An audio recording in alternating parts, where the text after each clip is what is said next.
Le chant des plus âgés, le passé réenchanté comme une leçon en chanson. On parle davantage de fous chantants que de fous dansants. Et l'âge, il faut bien en convenir, ne change pas grand-chose à l'affaire. Quand la voix, hésitante et trébuchante, se fait doucement la malle. Quand, poussée à tue-tête, elle se fait harakiri. Ou quand, espérant battre la mesure, elle s'essouffle dans un murmure. Alors, sentant son timbre mal affranchi, elle se résigne souvent à demeurer poste restante. Ils n'osent plus chanter, en tout cas en public. Ils chantonnent dans leur coin en tremblant d'être entendus. Ils entonnent un bout de refrain, mais c'est en reclus solitaire, dans un monde qu'ils savent sourd. C'est comme cela qu'une voix s'éteint, du moins aux oreilles de ceux qui ne veulent plus l'écouter. Et pourtant, est-ce si fou de chanter? Est-ce si fou de le faire quand on est plus âgé? Est-ce si fou de laisser chanter nos aînés? Non, 3 fois non. Il n'y a que dans nos pays, obnubilés par le souci de performance, que l'on fait encore taire les chants des vieux. Des cloisons, des frontières, des prisons et des murs, tout ce qui enferme ou barricade, tend à se démultiplier dans notre société.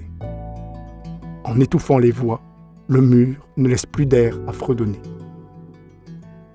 La tentation des aînés, honteux d'être sans voix, est de ne plus chanter que pour soi. De ressasser en solitaire, de faire taire le souffle des chansons qu'on murmure.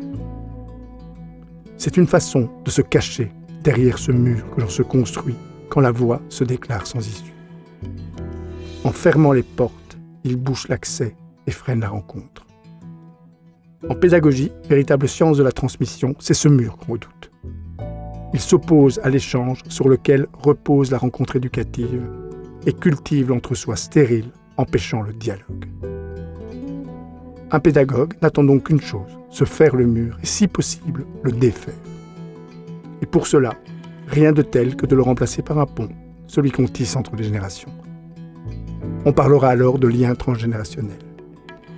Et c'est là qu'oser chanter devient chez la personne plus âgée un acte pédagogique fort.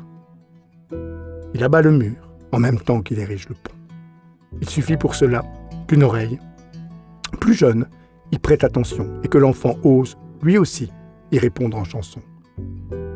Le chant des anciens et les ritournelles enfantines y répondent alors en écho. C'est la voix vacillante qui, en traçant le chemin, indique aux enfants la voie à prendre pour qu'initiés aux chansons d'hier, ils les chantent aujourd'hui et demain. Et toute leur vie, ils se feront de véritables enchanteurs humains. Tout cela parce qu'un jour, une personne âgée, en osant rechanter, leur aura transmis le témoin. C'est cela, le transgénérationnel. Un chant, un duo, une harmonie, qui défie le temps et par le partage de chansons, construisent des ponts entre les générations.